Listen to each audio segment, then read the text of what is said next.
Hola, buenas tardes, por lo menos para mí, no sé para ustedes. Esta clase corresponde a la unidad 3 y es el reemplazo del teórico del 2 de mayo, es decir, que es la segunda clase de la unidad 3 en didáctica de las ciencias sociales en la cursada del primer cuatrimestre de 2018. La idea es que trabajemos en esta clase los contenidos que estaban previstos para el teórico de ese miércoles, y la clase va a estar colgada en el campus aproximadamente una semana. Les pido que avisen a los compañeros que no vean la clase el mismo miércoles que tienen unos días más para verla, pero no muchos más. ¿Se ve bien ahí? Está como muy iluminado esto. Bueno, en el teórico anterior estuvimos trabajando sobre cómo aproximarnos a los modos de aprendizaje del mundo social por parte de los sujetos, niños, adolescentes, adultos que ingresan a la escuela y en la escuela reciben una enseñanza formal, pero la lógica de la enseñanza entra en diálogo con la lógica del aprendizaje, que no siempre es la misma lógica. En esa clase empezamos trabajando sobre el cuento de Beatriz, un cuento de Benedetti, donde una chica, a partir de una frase que decía su tío, hacía toda una indagación, un recorrido de investigación tratando de entender qué había dicho el tío Rolando, y veíamos a partir de ese cuento algunos rasgos interesantes como para pensar. Por un lado, las relaciones entre conocer y pensar, es decir, están sonando todos los teléfonos al mismo tiempo, es decir, las relaciones entre el conocimiento como resultado de un proceso de pensamiento. Cuando alguien se hace una pregunta, se plantea un problema y piensa sobre eso, lleva adelante un proceso de indagación que va construyendo un aprendizaje y un conocimiento en un sujeto. Una relación muy importante entre aprendizaje y error. Muchas veces pensamos al error como una deficiencia del aprendizaje, un obstáculo o una desviación del aprendizaje, y lo que el relato nos muestra es que el error forma parte de los procesos de aprendizaje.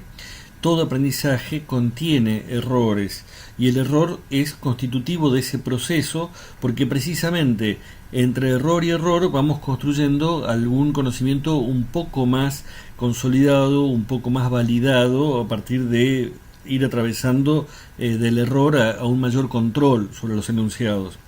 Esto me parece que es un dato importante, porque por lo menos las epistemologías asociadas al conductismo plantean el error como algo ajeno al aprendizaje, como algo que hay que erradicar del aprendizaje.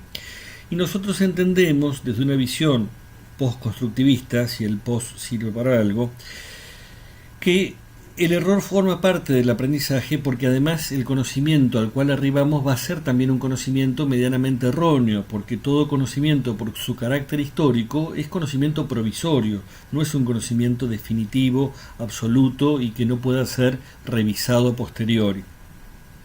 Hay también en el cuento una relación fuerte entre conocimiento y lenguaje.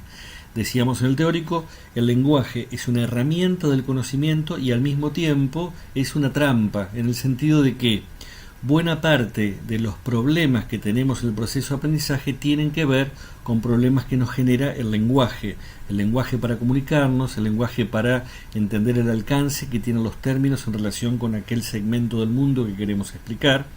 Y entonces parte del problema en el pensamiento de Beatriz era ese obstáculo en relación con el lenguaje. Y otro dato muy relevante de ese relato era la relación entre conocimiento y contexto social. Particularmente en las ciencias sociales esto tiene mucho peso. Si en todos los saberes hay una relación entre conocimiento y contexto social, hay un peso particular en las ciencias sociales.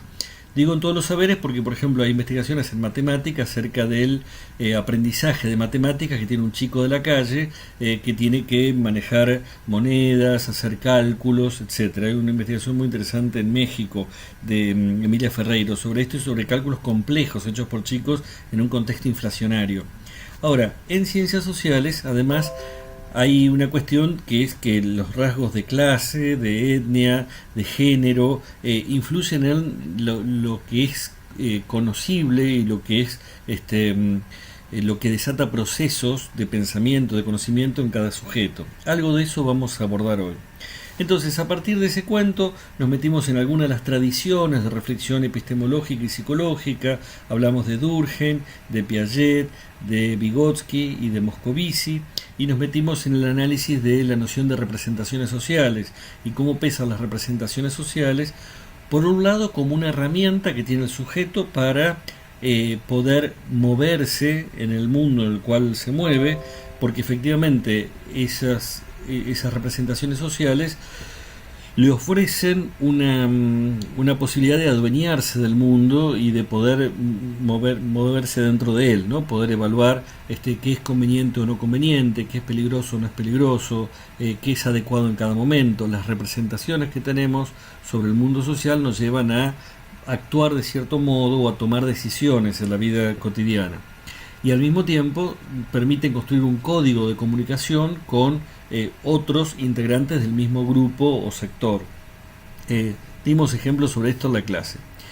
Lo que abordaríamos hoy en relación con ese teórico son dos pares de textos. En primer lugar, un par de textos sobre cómo es la construcción progresiva del conocimiento geográfico, del conocimiento histórico, con textos de John Bale y de Kate Barton. Y por otro lado, cuál es el efecto que tiene o que podría tener este pensamiento del sujeto en las clases de enseñanza de las ciencias sociales.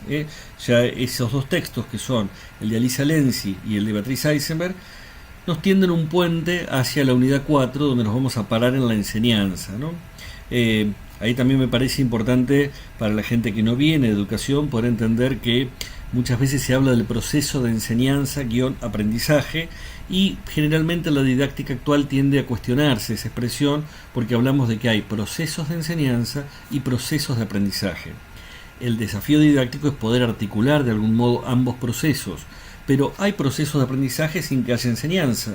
Muchas veces aprendemos muchas cosas en la vida sin que nadie nos las haya enseñado.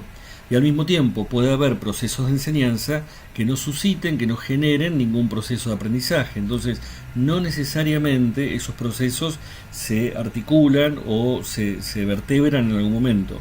El trabajo de la didáctica es lograrlo, pero también sabemos que hay mucha enseñanza, incluso una buena enseñanza, que no genera los aprendizajes esperados, y hay aprendizaje que tiene una lógica distinta de la lógica de la enseñanza en el mismo grupo de aula. Bueno, vamos a meternos en los textos de Bale y de Barton.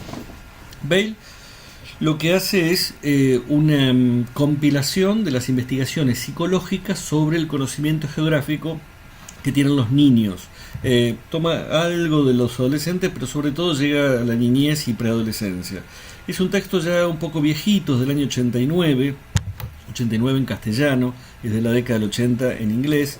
John Bale es un investigador inglés. Su libro se llama Didáctica de la Geografía en la Escuela Primaria, no sé si se llega a leer, y todo el libro apunta a una didáctica de la geografía. El capítulo que nosotros trabajamos se llama Los jóvenes geógrafos y el mundo dentro de sus cabezas. Y entonces plantea una síntesis de qué investigaciones se han hecho acerca de cómo los niños miran, piensan e interactúan con el mundo. Dice Bale que los niños captan e interiorizan imágenes selectivas de los sitios que recorren en su experiencia social y de nuevos medios de comunicación. Esto me parece importante como para empezar a pensar. Las imágenes del espacio que los chicos van construyendo tienen que ver con su entorno social cercano, directo, y también con el entorno mediato, es decir, el entorno con el cual interactúan a través de los medios. En el momento en que él escribe esto está pensando fundamentalmente en la televisión y el cine. Hoy podríamos agregarle las redes sociales, internet, Wikipedia, etc. Y entonces hay una interacción entre un niño que piensa y las oportunidades que le ofrece ese medio cercano o mediato. Y en esa interacción, las investigaciones psicológicas muestran que algunas imágenes son más exactas y detalladas y otras son bastante menos fieles. Eso conforma, dice Bale, ciertos mapas mentales o imágenes geográficas. A mí me parece interesante para poder pensarlo desde cada uno de nosotros. Si nosotros miramos, piensen que muchos de ustedes no son nativos de La Plata y están viviendo La Plata desde hace un tiempo.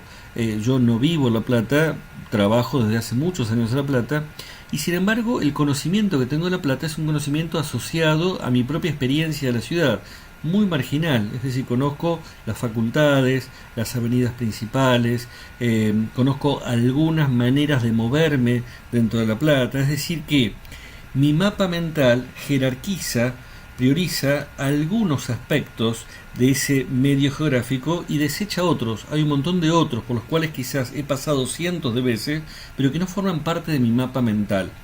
Quizás también para muchos de ustedes, viniendo de localidades más pequeñas o de ciudades con estructuras distintas, los que vienen de Neuquén o de zonas montañosas, se encuentran, por ejemplo, es muy frecuente gente que viene de Tucumán o de zonas donde hay montaña que dicen me pierdo en las ciudades porque no tengo la montaña como referencia.